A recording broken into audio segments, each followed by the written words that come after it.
1941년 10월, 필립 피터스가 자신의 집에서 싸늘한 주검이 된 상태로 발견됩니다. 외부에서 강제로 침입한 흔적은 없었고 범인은 별다른 증거를 남기지 않은 밀실살인 사건이었습니다. 1869년에 태어난 필립은 1941년까지 콜로라도주 덴버시에 있는 이 집에서 40년 동안 한 가정을 이룬 가장이었습니다. 그는 철도회사에서 성실하게 일했고 은퇴한 후 아내 헬런 피터스와 함께 평화로운 노후를 즐기고 있었죠. 부부에겐 아들이 한 명 있었는데 이미 결혼을 하여 따로 나가 살고 있었습니다. 1941년 9월에 헬렌이 다쳐 병원에 5주간 입원해야 했고 하루도 쉬지 않고 필립은 병문안을 다닙니다. 아침에 나가서 헬렌이 저녁 식사를 할 때쯤 집으로 돌아오는 것이 그의 하루 일과였습니다. 이웃에 살던 로스 부부는 집에서 홀로 식사를 하게 된 필립에게 자주 저녁을 함께 하자며 권하였고 필립 역시 로스 부부의 호의를 받아들여 이웃 간의 화목을 다질 무렵 사건이 일어납니다. 10월 17일, 그날도 로스 부부는 필립을 저녁 식사에 초대했습니다. 약속 시간이 지나도 그가 나타나지 않자 로스 부부는 걱정하기 시작합니다. 필립은 약속 시간에 철저한 사람으로 그가 지금까지 아무런 연락 없이 늦은 적이 단 한 번도 없었기 때문입니다. 로스 부인은 건너편에 있는 필립의 집에 그가 무슨 일이 일어난 것은 아닌지 살펴보러 갑니다. 그녀는 현관문을 두드렸으나 안에서 인기척은 느껴지지 않았습니다. 실내등도 꺼져 있었죠. 뭔가 이상함을 느낀 로스 부인은 마침 길을 지나가던 이웃인 도리스 버크에게 상황을 설명하고 혹시 뒷문으로 들어갈 방법이 없는지 물어봅니다. 도리스 역시 무언가 이상함을 느끼고 뒤쪽 담장을 넘어 뒷문으로 다가갑니다. 역시 문은 잠겨 있었고 그는 문을 억지로 열었습니다.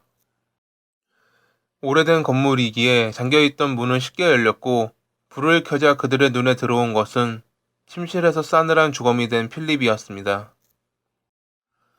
출동한 경찰은 도리스와 로스 부인에게 설명을 들으며 1, 2층을 비롯해 현관 창문까지 살펴보고 놀라고 맙니다. 모든 문이 잠겨있던 것입니다. 집안 내부를 살펴보았으나 아무도 없었고 뒷문을 제외한 모든 문이 잠겨있었기에 도리스와 로스 부인은 첫 현장 발견자이자 용의자로 몰렸습니다. 필립은 범인에게 구타를 당하였고 부엌에서부터 거실을 지나 침실까지 몸싸움의 흔적이 남아 있었습니다. 경찰은 집을 수색할 당시 위층 창고의 뒷벽에 작은 판넬이 신경 쓰였으나 사람이 들어가기에도 좁아 보였고 무엇보다 단단하게 고정되어 있었기에 이내 시선을 돌립니다.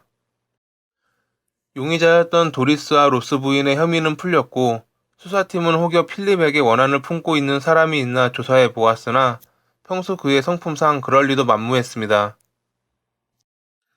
병원 치료가 끝나고 집으로 돌아온 필립의 아내 헬렌은 남편을 잃은 슬픔에 눈물을 흘렸고 친한 친구인 리나가 당분간 헬렌의 마음을 추스릴 수 있도록 도와주기 위해 그녀의 곁을 지켰습니다. 그날부터 무언가 이상한 일이 일어납니다. 밤만 되면 헬렌과 리나는 이상한 소리를 들었고 음식이 종종 사라지거나 물건들의 위치가 조금씩 바뀌는 것을 확인합니다. 그녀들은 집에 귀신이 들었다 생각하여 결국 다른 곳으로 이사를 가게 됩니다. 집에 새로운 구매자는 나타나지 않았고 귀신 들린 집이라며 사람들은 가까이 가길 꺼려했습니다. 어느덧 시간은 지나 1942년 7월 30일 야간 순찰을 돌던 경찰관이 필립의 집에서 이상한 소리가 나는 것을 확인합니다. 1년 동안 아무도 살지 않던 곳이기에 수상함을 느낀 그는 집에 접근하였고 누군가 2층으로 올라가는 것을 목격해 재빠르게 따라갑니다.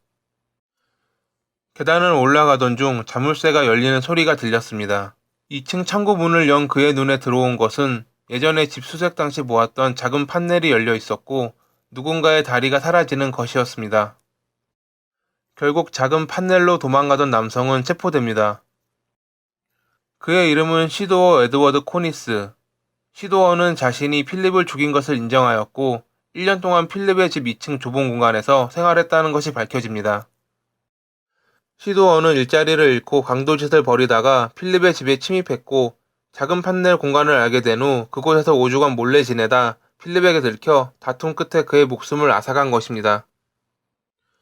그가 거주하던 공간은 성인이 겨우 누울 만한 높이의 좁은 공간이었는데 심한 악취와 오물로 뒤덮여 있었다고 합니다. 현지 기자들은 형사인 프레드가 거미가 돼야 그런 곳에서 살 수 있을 것이라고 말한 것에 빗대어 시도어를 덴버의 스파이더맨이라 불렀습니다. 그는 결국 살인죄로 종신형을 선고받습니다.